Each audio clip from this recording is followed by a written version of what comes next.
واه د راشد خان چیلنج آسټرالیا انګلستان او هندستان ته څه خبرې کړي دوستانو ویډیو را سره تر پایه وګورئ په هر څه به خپله پوه شوئ ګرانو لیدونکو السلام علیکم وخت مو بخیر ستړي مه شئ د افغانستان کرکټ ملي لوبډلې لوبډرمشر راشد خان وویل چې دوی ته باید د سترو لوبډلو خلاف زیاتې لوبې برابر شي نوموړي په خپلو خبرو کې وویل چې موږ د سترو لوبډلو په وړاندې لکه آسټرالیا انګلستان او هندوستان خلاف زیاتې لوبې نه دي ترسره کړي او د دې لپاره چې موږ په نړیوال کرکټ کې نور ډیر پرمختګ وکړو باید د دغو لوبډلو په وړاندې زیاتې سیالۍ برابر شي راشد خان وویل موږ په تیرو 15 کلونو کې 2 ځلې د آسټرالیا نیوزیلند او انګلستان خلاف لوبې ترسره کړې دي هغه هم یوازې په نړیوالو جامونو کې کچرې موږ د دوی خلاف زیاتې لوبې وکړو په لنډ وخت کې به موږ هم د دوی په څیر استعداد ترلاسه کړو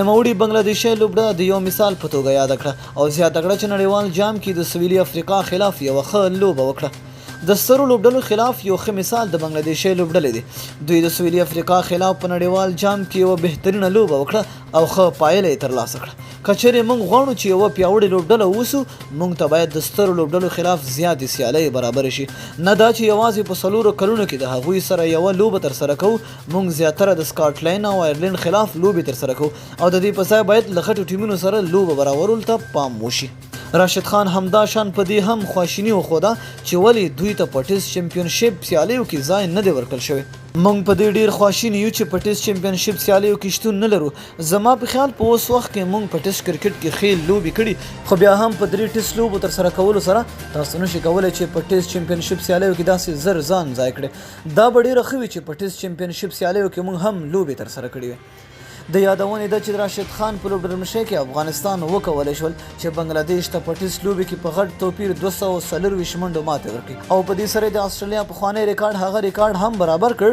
چې په کمو ټیسټ لوبو کې زیاتې بریاوې خپلې کړې دغه راز په دغه ټیسټ لوبه کې راشد خان د پاکستاني عمران خان هغه ریکارډ هم مات کړ چې د یوه کپټان په توګه یې په لومړي لوبه کې 10 وکټې او همداشان یوه 50 وهلې وه